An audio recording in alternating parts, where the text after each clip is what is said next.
A paz do Senhor, meus irmãos, tudo bem? Espero que todos tenham tido uma boa semana e hoje é o nosso encontro semanal da Escola Dominical Virtual do Jardim Leila. Nesses dias de quarentena, como vocês sabem, nós estamos gravando essas aulas para que vocês acompanhem as lições do trimestre. Nesse trimestre, nós estamos aprendendo sobre o livro de Salmos. Começou a lição de número 1 domingo passado. Caso você ainda não tenha assistido, ela continua disponível na nossa rede no YouTube, na rede da nossa igreja no YouTube, e você pode acessar a qualquer momento. Ali também você encontra todos os cultos que a igreja já realizou, para que de alguma forma você congregue, mesmo que virtualmente, mas você se sinta abraçado por todos os irmãos e pelas irmãs, tá bem? A lição de hoje, ela fala a respeito, como eu disse, do livro de Salmos, e ela tem por título Cristo e Missões nos Salmos. Então hoje nós vamos falar um pouquinho sobre como o livro de Salmos ele relaciona a vida de Cristo, sua obra na terra e o que aconteceu depois da sua morte e o que acontecerá, tudo no livro de Salmos. Então, Salmos, como eu disse na aula passada, é um livro que congrega vários poemas e vários cânticos, mas ao mesmo tempo ele enaltece as obras que Deus fez, ele consola o homem e ele também tem o sentido profético. Então, o livro de Salmos, como vocês sabem, são 150 salmos, ele se divide em 5 categorias, 5 divisões de temas dentro desses 150 salmos. E um deles que nós vamos estudar hoje, eles são os conhecidos salmos messiânicos. Ele representa aproximadamente aí uns 15 salmos dentro do livro de Salmos, obviamente, que fazem referência direta a Jesus Cristo e a sua obra. Então, hoje na lição é o que nós vamos ver. Mas antes de nós começarmos aí diretamente na lição, vamos ler o tema proposto pelo comentarista, que se encontra em alguns livros de Salmos, e nós vamos começar pelo Salmo de número 2. Então, eu queria que você pegasse a sua Bíblia aí e abrisse na Salmo de número 2, e ele diz assim, nós vamos ler somente o versículo 1, 2 e 3, tá bom? Diz assim: porque conspiram as nações, e os povos tramam em vão. Os reis da terra se levantam, e os governantes se reúnem contra o Senhor e contra o seu ungido, dizendo: rompamos as suas cadeias e sacudamos de nós as suas algemas. Aí eu queria que você abrisse no Salmo de número 22. Então observe que interessante esse salmo e presta atenção já no primeiro versículo. Eu vou ler o versículo de número 1 e o de número 27. Diz assim o de número 1: Deus meu, por que me desamparaste? Por que está tão longe de salvar-me? Tão longe das palavras do meu clamor? Aí eu vou no versículo 27. Todos os confins da terra se lembrarão e se converterão ao Senhor.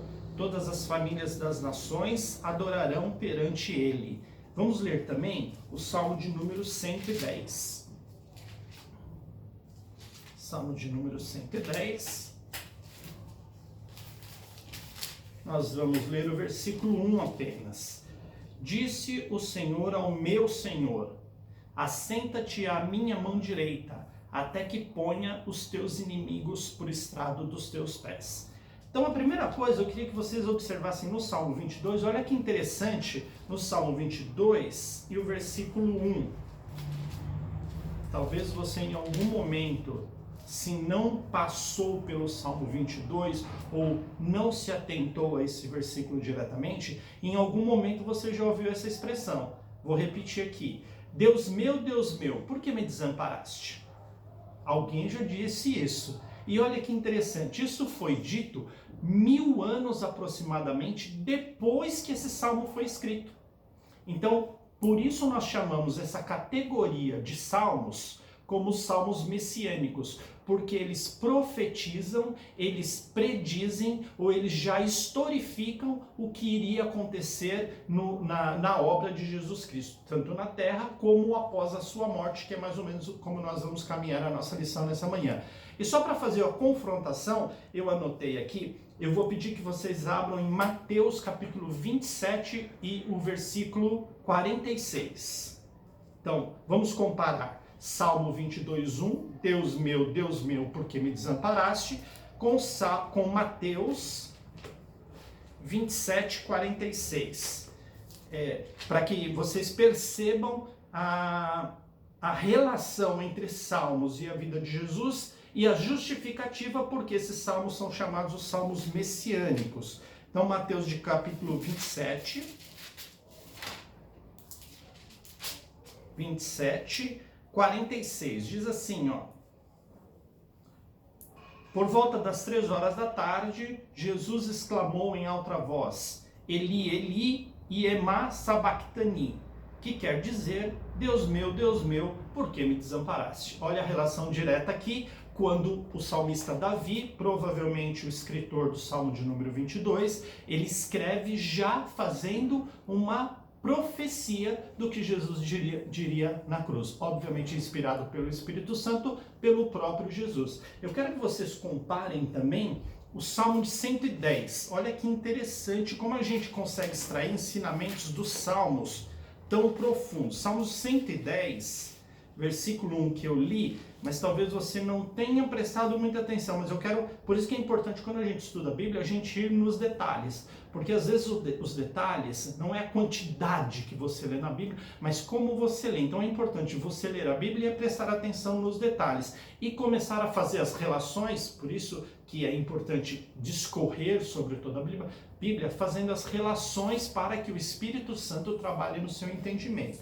Vamos lá, ó, versículo de número 1 do Salmo 110, diz assim, ó. Disse o Senhor ao meu Senhor,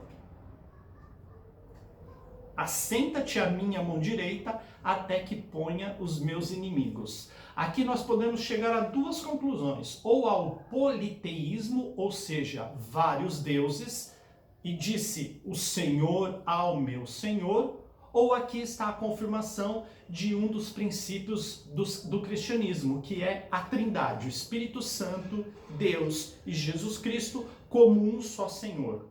E um trabalha em concordância com o outro. Então, disse o Senhor ao meu Senhor. O próprio Deus falando com o seu Filho Jesus Cristo, o considerando Senhor ao mesmo tempo. Então, observe aqui que é uma manifestação da Trindade também. Amém? Só para vocês perceberem como se destacam as coisas nos Salmos e na Bíblia naturalmente. Muito bem, nós temos aqui, irmãos, eu fiz algumas anotações que eu gostaria de compartilhar com vocês nos próximos minutos, e destacando que, por exemplo, os Salmos messiânicos é o 2, 8, 16, 22, 23, 24, 40, 41, 45, 50, 68, 72, 89, 96, 102, 110, 118, 132. O bom do vídeo é que se eu tivesse na aula da escola dominical, você não ia decorar. Mas com o vídeo você pode voltar um pouquinho, ouvir todos os números que eu falei e ir lá na sua Bíblia e confirmar. Então eu sugiro que no decorrer da semana, observe que nós estamos compartilhando também uma leitura semanal dos Salmos. Esse compartilhamento vem da nossa igreja sede, uma ideia muito boa para você ler todos os Salmos nesse trimestre, mas também se você tiver interesse, leia esses Salmos especificamente, que são Salmos messiânicos, que falam diretamente sobre Jesus Cristo. Muito bem. A primeira coisa aqui que eu gostaria de ir nos Salmos de número 2. Olha eu errando de novo. Salmo de número 2 e não capítulo. Só que eu vou mudar de Bíblia porque o texto ele fica bem mais direto quando a gente lê na NVI, que a linguagem ela é mais popular, vamos dizer assim, e faz com que a gente tenha um entendimento ou uma compreensão das palavras melhor. Então é Salmo de número 2. Eu vou ler alguns versículos que diz assim, ó. Por que se amotinam as nações e os povos tramam em vão? Os reis da terra tomam posição e os governantes conspiram unidos contra o Senhor e contra o seu ungido e dizem: façamos em pedaços as suas correntes, lancemos de nós as suas algemas. Do seu trono nos céus o Senhor põe-se a rir e caçoa deles, e sua ira os repreende, em seu furor os aterroriza, dizendo: eu mesmo estabeleci o meu rei em Sião, no meu santo monte. Irmãos, aqui é uma passagem muito interessante, porque ela demonstra a superioridade de Deus em relação às nações. Ela diz que o Senhor ri e o Senhor zomba daqueles homens que querem ser maiores que Deus. A história relata, e nos últimos dias também nós temos visto isso, como Deus controla o mundo. Assim, ele faz o que ele quer com o mundo. Então Deus está dizendo para o homem não tentem ser maior que Deus. Não tentem ser maior do que o meu poder. Eu já dominei a terra, eu domino e eu continuarei dominando pela eternidade. E uma prova clara disso é quando ele manda Jesus Cristo à terra para retirar os nossos pecados, para perdoar os nossos pecados. E após isso, após a morte de Jesus Cristo, inclusive isso é comemorado universalmente ontem e amanhã e hoje, na sexta-feira, e hoje é o domingo de Páscoa, que hoje é a ressurreição de Cristo, que comprova que a morte de Jesus Cristo da cruz não encerra o reinado de Deus. Muito pelo contrário, ele só confirma o reinado de Deus, porque nesse momento Jesus está sentado nos céus nos esperando, ou quando nós morrermos, ou quando nós formos arrebatados. E aqui ele está dizendo: terra, não tentem ser maior do que eu sou, do meu poder, porque eu vou rir e zombar de vocês. Eu também destaquei aqui, irmãos, que é interessante que em Isaías, no capítulo de número 40, e nós vamos ler agora, vocês vão ver como isso fica muito claro. Salmos diz no 4 e 5, diz assim: do seu trono nos céus, o Senhor põe-se a rir e caçoa deles, ou seja, daqueles que querem ser poderosos. Em sua ira os repreende e em seu furor os aterroriza, dizendo: eu mesmo estabeleci o meu rei em Sião, no meu santo monte. Agora vamos ler Isaías, capítulo 40, versículo 15 ao 17. Diz assim: certamente as nações são consideradas por ele como a gota de um balde e como o pó miúdo das balanças. Ele pesa as ilhas como se fossem fino pó. Nem todo o Líbano basta para o fogo, nem os seus animais bastam para holocaustos. Todas as nações são nada como perante ele. Eles a consideram sem valor e menos do que nada. Olha que interessante, então. Aqui há uma conjunção com o Salmo de número 2, onde Deus, através do profeta Isaías, confirma que as nações não são absolutamente nada. Ele esmaga as nações no momento que ele quiser. Ele faz as ilhas como pó. E nem todos os holocaustos do mundo, ou seja, nada do que nós fizermos vai fazer com que os nossos pecados sejam perdoados. Mas aqui eu quero ler um outro versículo com você, porque aí ele fecha o conceito, o raciocínio. Vamos ler em Ezequiel, capítulo 33, versículo 11. Porque se nós parássemos aqui, você pensaria muito bem. Então o que Deus quer é destruir a terra. Esse é o desejo de Deus. Ele pode fazer isso a qualquer momento, e a Bíblia está dizendo aqui que tudo que está nela será destruído. Se nós formos lá no livro de Zacarias, capítulo 14, nós vamos ver que a Bíblia nos cita sobre o Armagedon, que é o momento final, quando tudo vai ser destruído. Então, se nós pensássemos que aqui se encerra o texto, nós poderíamos imaginar então que a terra toda será destruída por Deus e ninguém vai se salvar. Mas aqui vem a parte interessante. Vamos ler em Ezequiel, capítulo 33, versículo 11. Diz assim: diz-lhes: tão certo como eu vivo, diz o Senhor Deus, não tenho prazer na morte do ímpio, mas em que o ímpio se converta do seu caminho e viva. Convertei-vos dos vossos maus caminhos, Por que morrereis, ó nação de Israel? E aqui nós nos enquadramos como gentios, mas agora nós fazemos parte. O Senhor está dizendo, se convertam dos seus maus caminhos, se convertam dos seus pecados.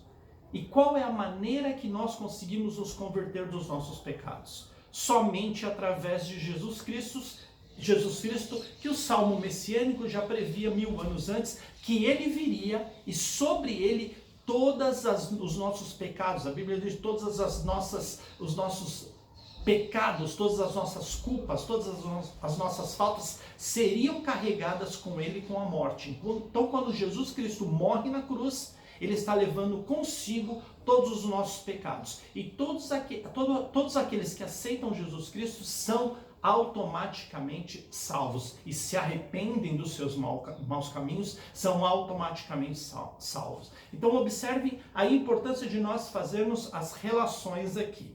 Se nós conseguirmos um pouquinho mais na frente, nós vamos ver que ainda no Salmo de número 22, ele é o chamado Salmo da Cruz. Então, baseado que Deus é poderoso, ninguém na terra tem poder para absolutamente nada.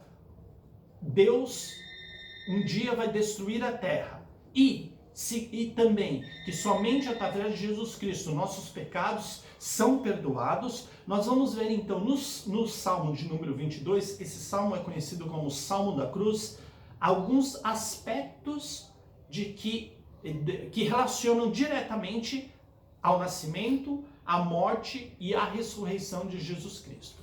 Vamos lá então.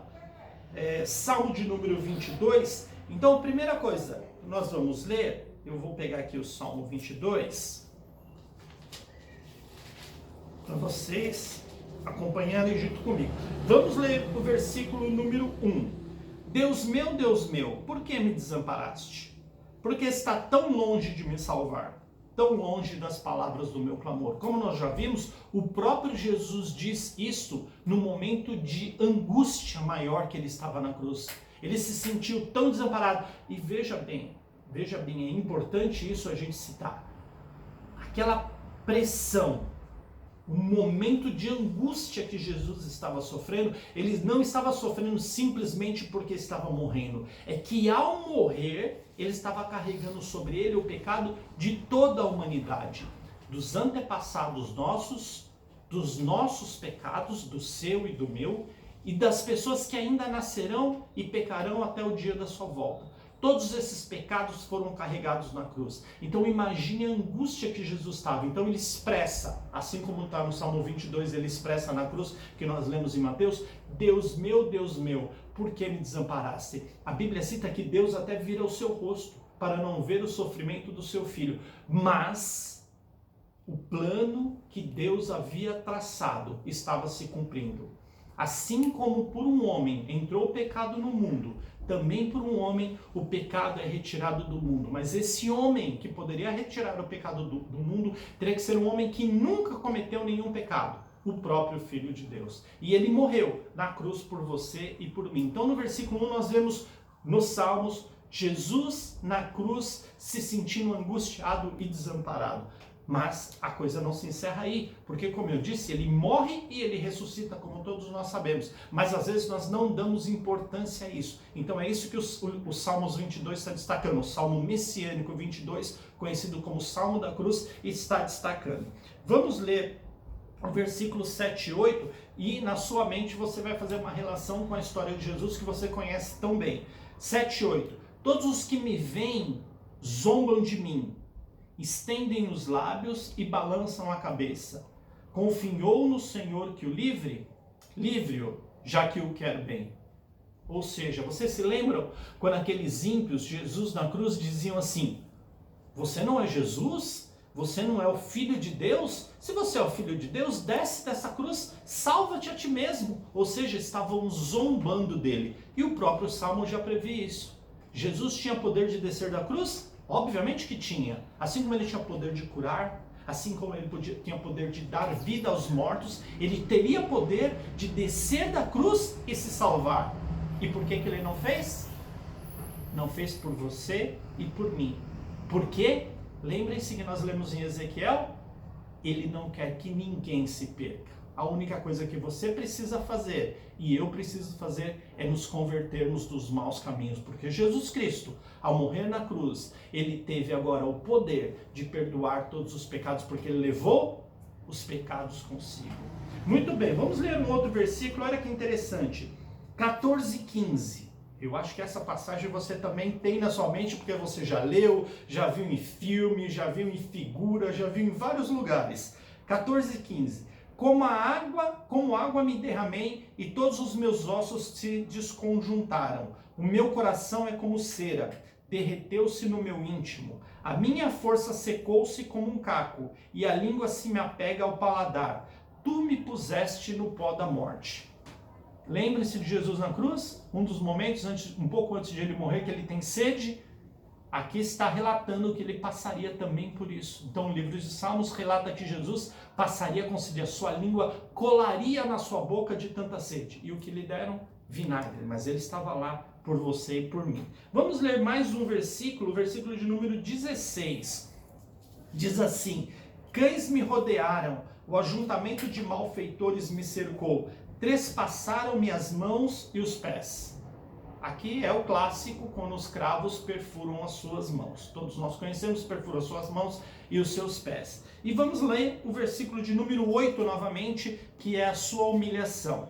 Confiou no Senhor que o livre-o, já que o quer bem. Se o Senhor, se você é filho de Deus, desce daí e te salva. O Senhor foi humilhado. Então o livro de Salmos, irmãos, por isso que ele é salmo messiânico. E por que eu destaquei isso? Para nós irmos para a conclusão da nossa aula nesse domingo de manhã.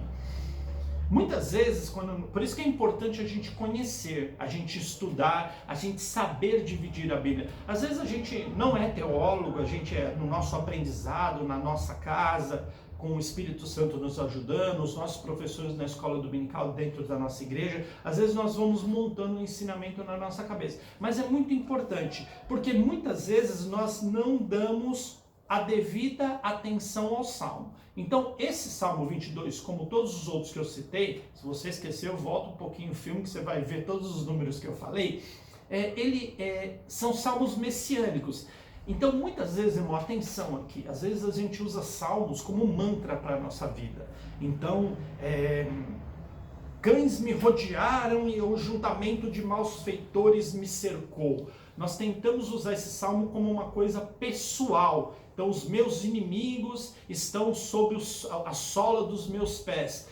Vejam bem, irmãos, todos esses salmos messiânicos, eles falam diretamente sobre a vida de Jesus Cristo. Eles estão aqui para nos mostrar que Jesus Cristo tinha uma obra, como o tema da lição diz, ele tinha uma missão na terra, e através dessa missão, muitas pessoas serão salvas, porque o Senhor não quer que ninguém se perca.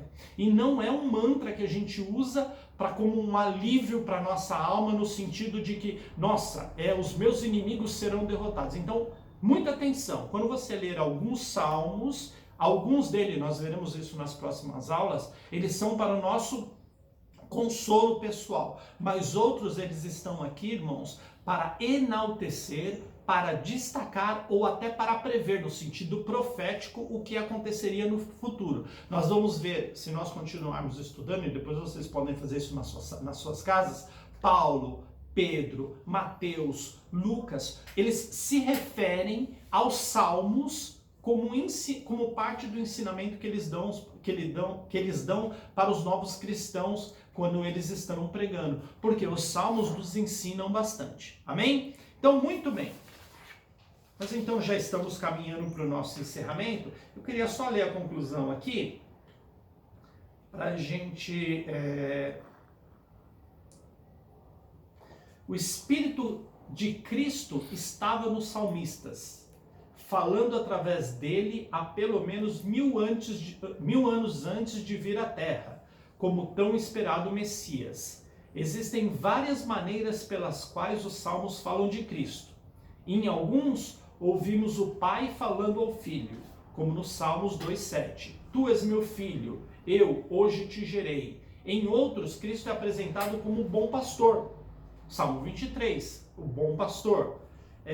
Ele é o rei, como no Salmo 24, e a cabeça de sua igreja. Salmo 8, em Salmo 8. No final, em todos eles, Cristo é o Senhor de todos os salmos. Amém? Então, eu queria agradecer sua atenção nesses minutinhos. Hoje nós aprendemos um pouquinho sobre os salmos messiânicos, que são aqueles salmos que falam diretamente sobre a vida de Cristo, tanto na terra como após a sua morte, a sua ressurreição e a ascensão aos céus, que está reinando hoje em Sião, de maneira que você tenha um pouquinho mais de conhecimento da palavra do Senhor. No próximo domingo nós estaremos aqui com a lição de número 3 e eu espero te receber. Na sequência dessa aula, você também vai ter uma aula especial do nosso professor Henrique, voltada para a sala dos jovens, mas você pode assistir, dar o seu like aí e também republicar nas suas redes sociais para que mais pessoas sejam atingidas pela palavra do Senhor Jesus Cristo, porque o Senhor não quer que nenhum se perca, amém? Hoje à noite, às 6h30, nós também teremos a nossa live, então não perca, a nossa live é feita através do Facebook. Caso você não tenha Facebook, logo após ela é postada também no YouTube, para que fique registrada e você possa acessar a qualquer momento, amém? Todos tenham uma boa semana, em nome de Jesus Cristo.